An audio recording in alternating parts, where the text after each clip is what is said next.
அனைவருக்கும் வணக்கம். நான் உங்கள் 5ஆம் தலைமுறை ஜோதிடர் ராம்குமார் ராஜேந்திரன். நம்ம இன்னைக்கு பார்க்க போகிற தலைப்பு தனுசு ராசி அன்பர்களுக்கு உங்களுடைய ராசிக்கு 12ஆம் இடமான விருச்சக ராசியில் 3 கிரகங்களுடைய சேர்க்கை, சூரியன், சுக்கிரன் மற்றும் புதன் ஆகிய 3 கிரகங்களுடைய இணைவு 6ஆம் தேதி டிசம்பர் மாதம் 6ஆம் தேதி முதல் 15ஆம் தேதி டிசம்பர் வரை நடைபெறவிருக்குங்க. ஸோ இந்த நிகழ்வு காலகட்டங்களில் தனுசு ராசி அன்பர்களுக்கு இந்த சூரிய பகவான், அதாவது உங்களுடைய ராசிக்கு 9ஆம் அதிபதி என்று அழைக்கக்கூடியவர், ஒருவருக்கு நிர்வாக திறமையும் தலைமை பண்பு வகிக்கக்கூடிய யோகத்தை தரக்கூடியவர் இந்த சூரிய பகவான். அதே போல் சுக்கிரன், இந்த சுக்கிரன் 6 மற்றும் 11ஆம் இடத்திற்கான அதிபதி, ஒருவருக்கு ஆடம்பரம், செல்வாக்கு, சொகுசு வாழ்க்கை, காதல், தாம்பத்தியம், திருமணம், குழந்தை பாக்கியம், அழகு போன்ற அனைத்து அமைப்புகளையும் கொடுக்கக்கூடியவர். புதன் உங்களுடைய ராசிக்கு 10 மற்றும் 7ஆம் இடத்திற்கான அதிபதி, புத்திக்கும் வித்தைக்கும் கல்விக்கு அதிபதி என்று அழைக்கக்கூடியவர் இந்த புதன். ஆக இந்த 3 கிரகங்களுடைய இணைவு தனுசு ராசி அன்பர்களுக்கு தங்களுடைய வாழ்க்கையில் எந்த விதமான அற்புதங்கள் மற்றும் மேன்மைகளை தரப்போகுது அப்படிங்கிறத இந்த காணொலியில் தெளிவாகவும் துல்லியமாகவும் பார்க்கலாங்க. நம்ம சேனலை ஃபஸ்ட் டைம் பார்க்குறவங்க அந்த சப்ஸ்கிரைப் பண்ணிக்கோங்க, பெல் பட்டனை கிளிக் பண்ணி ஆல் அப்படிங்கிற ஆப்ஷன் கொடுத்துக்கோங்க. தனுசு ராசி அன்பர்கள் குரு பகவானை அதிபதியாக கொண்டவர்கள், வைராகிய குணம் படைத்தவர்கள், அதே போல் பிடிவாத தன்மையை கொண்டவர்கள். எந்த ஒரு விஷயத்தையுமே பார்த்தீங்க அப்படின்னா ரொம்ப ஸ்ட்ரெயிட் ஃபார்வர்டாக இருக்கக்கூடிய நபர்கள். தனக்கு ஒரு விஷயம் சரின்னு பட்டதுன்னா யாருடைய சஜஷனை எப்போவுமே கேட்டுக்கவே மாட்டாங்க. எல்லா விஷயத்தையும் தனக்குள்ளேயே வச்சுக்கிட்டு தான் செய்யக்கூடிய காரியங்கள் கண்டிப்பாக நல்லபடியாக இருக்கும் அப்படின்னு நினச்சி அதை திறன்பட செய்து முடிக்கக்கூடிய நபர்களும் இந்த ராசிக்காரர்கள் தான். எல்லா விஷயத்தையுமே பர்ஃபெக்டாக பண்ணுவாங்க, எல்லாத்தையும் பார்த்து தான் பண்ணுறாங்க. என்ன நடக்குதுன்னே தெரியலைங்க. தன்னை சுற்றி இன்னைக்கு நான் நினச்ச விஷயங்கள் எதுவுமே எனக்கு ப்ராப்பராக நடக்கவே மாட்டேங்குது, நான் நினைக்கிறது ஒன்று இன்றைக்கி நடக்கிறது ஒன்று அப்படிங்கிற குழப்பங்கள் ரொம்ப ஜாஸ்தியாகவே இருந்துகிட்ருக்கு. ஒரு வேலை விஷயத்தில் நான் ஆசைப்பட்ட மாதிரி ஒரு துறையை தேர்வு பண்ண முடியல, எனக்கு பிடிச்ச மாதிரி ஒரு வேலையில் என்னால் செய்ய முடியலைங்க. ஏன்னா அதுக்கு தகுந்த மாதிரி ஒரு வேலையும் எனக்கு கிடைக்கல, ஏதோ கிடைச்ச வேலையை வேறு வழி இல்லாமல் செய்கிற மாதிரி சில சூழ்நிலை. அந்த வேலையும் இன்றைக்கி எனக்கு நிரந்தரமாக இல்லாமல் போயிடுச்சு, செஞ்சுட்டு இருந்த வேலை திடீர்னு என்னை விட்டு போயிடுச்சுங்க, புதுசாக ஒரு வேலை அப்படிங்கிறது கிடைக்க மாட்டேங்குது அப்படின்னு எதிர்பார்த்துட்டு கூடிய விரைவில் புதிய வேலை கிடைப்பதற்கான சில சூழல். ஏன்னா இந்த கிரகங்களுடைய அமைப்புகள், இந்த 3 கிரகங்களுடைய சேர்க்கை சில நேரத்தில் சில மாற்றங்கள் அப்படிங்கிறது கொடுக்கும். அப்போ புதிய வேலையை தேடிக்கொண்டு இருக்கக்கூடிய நபர்களுக்கு புதிய வேலை வாய்ப்பு அப்படிங்கிறது இருக்குங்க. அதே நேரத்தில் ரொம்ப வருஷமாக வேலை பார்த்துட்டு இருக்கேன், ரொம்ப ஹார்ட் ஒர்க்கர், ஸ்மார்ட் ஒர்க்கர் அப்படி இப்படின்னு சொல்லுவாங்க. ஆனால் அந்த வேலையில் நான் செய்யக்கூடிய வேலைக்கு ஒரு சேலரி இன்க்ரிமெண்ட் அப்படிங்கிறது இல்லைங்க. அதே போல் ஒரு ப்ரமோஷன் அப்படிங்கிறது எப்போவுமே இல்லாமல் இருக்குது. ஏன்னா கஷ்டப்பட்டு வேலை செய்கிறாங்க, அதுக்கு உழைப்புக்கு தகுந்த ஊதியம் அப்படிங்கிறது இருக்கணும், திறமைக்கு தகுந்த ஒரு வாய்ப்பு அப்படிங்கிறது கொடுக்கணும். இது ரெண்டுமே எனக்கு இல்லாமல் இருக்குது. ரொம்ப கஷ்டப்பட்டு உழைக்கிறேங்க, அதுக்குண்டான ஒரு ப்ரமோஷன் அப்படிங்கிறது இல்லை, ஹார்ட் ஒர்க் பண்ணுறேங்க, அதுக்குண்டான ஒரு சேலரி அதாவது ஒரு சேலரி இன்க்ரிமெண்ட் அப்படிங்கிறது இல்லாமல் இருக்குங்க. அந்த சூழ்நிலையை எல்லாத்தையும் கடந்து இந்த வேலையை விட்டுட்டு வேற ஒரு வேலைக்கு போகலாம் அப்படின்னா இருக்கிற வேலையை தொலைச்சிருவோமோ அப்படிங்கிற ஒரு பயத்தினால அடுத்த வேலைக்கு போக முடியாமல் இதே இடத்துலையே ரொம்ப கஷ்டப்பட்டுட்டு இருக்கிறேன். எனக்கு பின்னாடி சேர்ந்தவங்களாம் இன்றைக்கி வேறு விதமாக அது பெரிய பெரிய பொறுப்புகளில் பெரிய பெரிய பதவிகள்லாம் இருக்காங்க. என்னுடைய நிலை இன்னும் முன்னேறவில்லைன்னு யோசிக்கிறவங்களுக்கு கூடிய விரைவில் பதவி உயர்வு அல்லது சம்பள உயர்வு அப்படிங்கிறது ஏற்படுங்க. வேறு ஒரு வேலை, அதை விட சேலரி அதிகமாக கிடைக்கக்கூடிய சில வாய்ப்புகள், அதற்குண்டான முயற்சிகள் இந்த காலகட்டங்களில் நல்ல ஒரு பங்களிப்பு அப்படிங்கிறது கொடுக்குங்க. தொழில் சம்மந்தப்பட்ட விஷயங்கள், தொழில் இதுவரைக்கும் நிறைய மந்த நிலைகள் அப்படிங்கிறது சந்திச்சிட்டிங்க. நான் நினச்சபடியே இல்லைங்க, ஆரம்பிக்கும் போது எல்லாம் வேறு லெவலில் இருந்தது, என்னமோ தெரியலைங்க, கொஞ்ச நாளாகவே பயங்கர ஒரு முடக்கமாகவே இருக்குதுங்க. பெரிய அளவில் லாபம் அப்படிங்கிறது இல்லை, தொழிலில் சரியான விதத்தில் செயல்படுத்த முடியல, ஒரு முடக்க நிலையாகவே இருக்குது, பணமெல்லாம் தேங்கி போய் நிற்கிது, வர வேண்டிய தொகைகள் எதுவும் சரியான நேரத்தில் சேர மாட்டேங்குதுங்க. எனக்கு கிடைக்க வேண்டிய ஒப்பந்தங்கள், எனக்கு கிடைக்க வேண்டிய சில பொறுப்புகள் எல்லாமே வேறவங்களுக்கு கிடைக்குது. இந்த தொழிலில் இந்த இடத்த விட்டுட்டு வேற ஒரு இடத்துக்கு மாற்றலாம் அப்படிங்கிற முயற்சிகள் கூட நிறைய டைம் எடுத்துட்டேன், அந்த இடத்துலேருந்து மாற்றவே முடியல. இல்லை இதை விட்டுடலாமா, இந்த தொழிலையே பேசாமல் நடத்தாமல் விட்டுடலாம் அப்படிங்கிற சில குழப்பங்கள்லாம் வந்திருக்கு. ஏன்னா ஆரம்பிச்சிட்டோம், வேறு வழி இல்லை, இதை எப்படியாவது இதை ஒரு லெவலுக்கு கொண்டு போய் ஆகணும்னு சொல்லி நிறைய ஸ்ட்ரகிள்ஸை சந்திச்சிட்ருக்கேன்.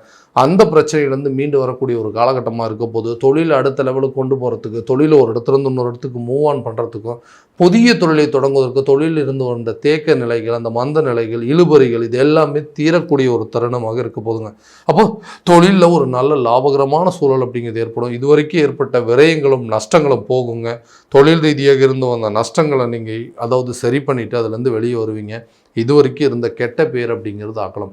தொழிலில் நிறைய மாற்றங்கள், வியாபார ரீதியாக வெளியூர் மற்றும் வெளிநாடு சென்று வருவதற்கான யோகங்கள் அப்படிங்கிறது, தொழில் ரீதியாக நிறைய இம்போர்ட் எக்ஸ்போர்ட் பண்ணுறதுக்கான சான்சஸ், புதிய அக்ரிமெண்ட்ஸ் எல்லாமே இந்த காலகட்டங்களில் கண்டிப்பாக கிடைக்குங்க. திருமணம் சம்மந்தப்பட்ட விஷயங்கள், ஏன்னா இந்த திருமணம் அப்படிங்கிறது கரெக்டான காலத்தில் நடந்துச்சு அப்படின்னு, அதுவும் நான் ஆசைப்பட்ட மாதிரி ஒரு திருமணம் நடந்ததுன்னா என்னை விட அதிர்ஷ்டசாலி யாருமே இல்லைங்க. அதுக்கான முயற்சிகள் எல்லாத்தையும் பண்ணிகிட்டு இருக்கிறேங்க. ஏன்னா நான் விருப்பப்பட்ட வாழ்க்கை தான் எனக்கு சரியான விதத்தில் அமையல, அட்லீஸ்ட் தன்னை தேடி வர வாழ்க்கையாவது தனக்கு ஏற்றபடி இருக்குமா, இல்லை அது முடிஞ்ச வரைக்கும் அதை நம்ம மாற்றிக்கலாம் அப்படின்னு நினச்சிட்டு அதுக்குண்டான முயற்சிகள் எடுத்துருக்கேன். ஏன்னா நான் ஆசைப்பட்டது இப்படித்தான் இருக்கணும், இப்படித்தான் வாழணும்னு சொல்லிட்டு எனக்கு விருப்பப்பட்டு நான் விருப்பப்பட்டு ஆசைப்பட்ட ஒரு வாழ்க்கைங்க, அந்த வாழ்க்கை எனக்கு கரெக்டான விதத்தில் அமையல. சரி, இன்னைக்கு ஒரு வாழ்க்கை அமையும் அப்படின்னு சொல்லிட்டு அலைன்ஸ் பார்த்துட்டு இருக்கோம், அதுவும் கரெக்டான விதத்தில் செட் ஆக மாட்டேங்குது. இந்த பிரச்சனை எல்லாத்தையும் கடந்து வரக்கூடிய காலகட்டங்கள் தான் இந்த டிசம்பர் மாதம். கண்டிப்பாக கூடிய விரைவில் உங்களுக்கு திருமணம் சம்மந்தப்பட்ட யோகங்கள் அப்படிங்கிறது கை கொடுக்குங்க. நீங்கள் ஆசைப்பட்ட மாதிரி ஒரு வாழ்க்கை துணை அப்படிங்கிறது உங்களுக்கு கண்டிப்பாக அமையும். அதே போல் குழந்தை இல்லாத தம்பதியினருக்கு குழந்தை பாக்கியம் அப்படிங்கிறது ஏற்படும். ஏன்னா இதனால் நிறைய கஷ்டங்கள் அனுபவிச்சாச்சுங்க. எல்லாம் போகிற இடம் வர இடம் எல்லாரும் பார்க்குறது, என்னங்க இன்னுமா குழந்தை பெற்றுக்கல, இன்னும் ஒரே குழந்தையோடு நிறுத்திட்டீங்களா, அடுத்த வாரிசு இல்லையான்னு சொல்லிட்டு நிறைய கேள்விகள் கேட்டு போகிற இடம் வர இடம்லாம் உங்களுக்கு மன உளைச்சல்கள் அப்படிங்கிறது ஏற்படுத்தியிருப்பாங்க. அந்த நிலைகள் அப்படிங்கிறது மாறும். கூடிய விரைவில் குழந்தை பாக்கியம் அப்படிங்கிறது ஏற்படும்.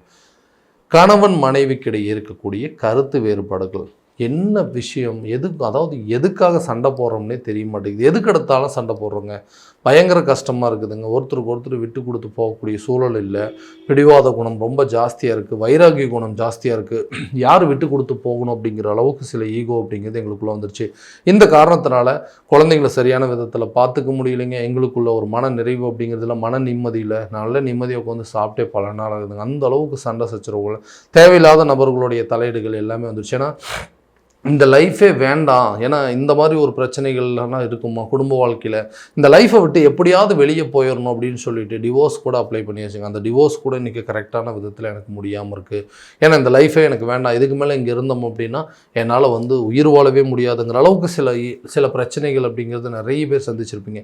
இந்த காலகட்டங்களில் இந்த சட்ட ரீதியாக எடுக்கக்கூடிய முயற்சிகளாவது நம்ம நினச்சபடி இந்த லைஃப்பை விட்டு வெளியே வரணும் அப்படின்னு யோசிச்சுட்டு இருக்கிறவங்களுக்கு கூட கரெக்டான நேரத்தில் ஒரு சாதகமான சூழல் அப்படி இல்லை, அந்த சூழல் அப்படிங்கிறது உங்களுக்கு சாதகமாக அமையும். பிரிந்து கணவன் மனைவி ஒன்று சேருவதற்கான சூழல், ரெண்டு பேருமே ஒருத்தருக்கு ஒருத்தர் புரிஞ்சுக்குவாங்க, ரொம்ப அட்ஜஸ்ட் பண்ணிக்கிட்டு ஓகே நமக்குள்ளே இருக்கக்கூடிய பிரச்சனைகளை பேசி தீர்க்கக்கூடிய சில சூழல் அப்படிங்கிறது ஏற்படுங்க.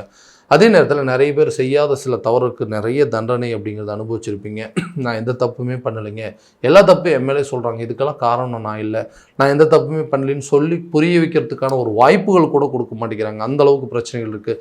ஸோ இந்த லைஃப்பை விட்டு நான் வெளியே போய் தான் ஆகணும், அட்லீஸ்ட் இதுக்கப்புறமாவது என்னை தேடி வரக்கூடிய வாழ்க்கையோ அல்லது நான் தேடி போகக்கூடிய வாழ்க்கையோ நான் நினச்சபடி இருக்குமா. ஏன்னா ஆல்ரெடி ஒரு கசப்பான அனுபவத்திலேருந்து வெளியே வந்துட்டேங்க. இனிமேல் நான் அடி எடுத்து வைக்கக்கூடிய ஒரு லைஃப்லையாவது நான் நினச்சபடி எனக்கு தேடி வரக்கூடியதாக இருந்தாலும், நான் தேடி போகிற லைஃபாக இருந்தாலும் நல்லபடி அமையுமா. ஏன்னா அந்த பயம் எனக்கு இருந்துகிட்டே இருக்குங்க. ஆல்ரெடி வாங்கின அடியை ஒன்றும் மறக்க முடியல, இதுக்கு மேலே ஒரு அடி விழுந்தது அப்படின்னா என்னால் மீண்டு வரவே முடியாது அப்படின்னு யோசிச்சுட்டு இருக்கிறவங்களுக்கு கண்டிப்பாக நீங்கள் எதிர்பார்த்தபடி ஒரு மன வாழ்க்கை அப்படிங்கிறது அமையும். இரண்டாவது வாழ்க்கையாக கூட இருக்கலாங்க. அந்த வாழ்க்கையை நீங்கள் தேடி போனாலும் சரி, உங்களை தேடி வந்தாலும் சரி, கண்டிப்பாக அதில் ஒரு நல்ல சூழல், நீங்கள் எதிர்பார்த்தபடி இருக்கக்கூடிய ஒரு லைஃப் இருக்குங்க. நிறைய பேர் லவ் பண்ணியிருப்பாங்க, அதை லவ் மேரேஜாக சக்ஸஸ் பண்ண முடியல, நாங்கள் ரெண்டு பேரும் கல்யாணம் பண்ணிக்குவோமா அப்படிங்கிற குழப்பங்கள் கூட இருக்கும். அந்த நிலைகள் மாறும். உங்களுக்கு விருப்பப்பட்ட ஒரு நபரை தேர்வு செய்வதற்கான ஒரு வாய்ப்புகள் அப்படிங்கிறது இருக்கும். அவங்க கூடவே உங்கள் மன வாழ்க்கை அமைச்சிருக்கிறதுக்கான சூழல் அப்படிங்கிறது கட்டாயமாக இருக்கும். உங்களை வேண்டான்னு விட்டுட்டு போனவங்களை உங்களை தேடி வரக்கூடிய ஒரு காலகட்டமாக இருக்க போகுது. அதாவது விலகி சென்ற நபர்கள் விரும்பி அவங்களுடைய தவறை உங்ககிட்ட சொல்லி அதற்குண்டான மன்னிப்புகளை கேட்டு நான் செஞ்சது தவறு அப்படின்னு சொல்லிட்டு உங்ககிட்ட மன்னிப்பு கேட்கக்கூடிய ஒரு காலகட்டமாக இருக்க போது. அப்போ விலகி போனவங்க கூட உங்களை விரும்பி வருவாங்க, அவங்களை ஏற்றுக்கக்கூடிய தன்மை அப்படிங்கிறது உங்ககிட்ட கண்டிப்பாக இருக்கும். ஸோ அந்த மனநிலை அப்படிங்கிறது மாறுங்க. இருக்கக்கூடிய பிரச்சனை, உங்களுக்குள்ளே இருக்கக்கூடிய கணவன் மனைவிக்கிடையோ காதலர்கள் மத்தியிலோ அல்லது நீங்கள் விரும்பி தேடி போன ஒரு உறவுகள் மத்தியிலோ இருக்கக்கூடிய சங்கடங்கள் அப்படிங்கிறது கண்டிப்பாக விலகுங்க. கூடிய விரைவில் நீங்களாம் ஒன்றா சேர்ந்து வாழக்கூடிய ஒரு யோக காலங்கள் அப்படிங்கிறது இருக்குங்க. வீடு கட்டக்கூடிய ஒரு யோகமோ அல்லது சொந்தமோ ஒரு இடம் வாங்கக்கூடிய யோகமோ அல்லது இடம் மாற்றம் செய்வதற்கான வாய்ப்புகள் அப்படிங்கிறது புதிய கட்டடங்களுக்கு உண்டான சில யோக காலகட்டங்களாக இருக்குங்க. அப்போ நிலம் மற்றும் கட்டிடம் சம்மந்தப்பட்ட அனுகூலங்கள் இந்த காலகட்டங்கள் இருக்கும். வண்டி வாகனம் சம்மந்தப்பட்ட யோகம் அப்படிங்கிறது கண்டிப்பாக இருக்க போதுங்க. புதிய சொத்துக்கள் வாங்கிறதுக்கான சில முயற்சிகளும் வண்டி வாகனங்கள் மாற்றங்களுக்கு உண்டான யோகங்கள் அப்படிங்கிறது இருக்குங்க. கடனை அடைப்பதற்காக எடுக்கக்கூடிய முயற்சிகள் கண்டிப்பாக நல்ல ஒரு பலன் அப்படி கொடுக்குங்க.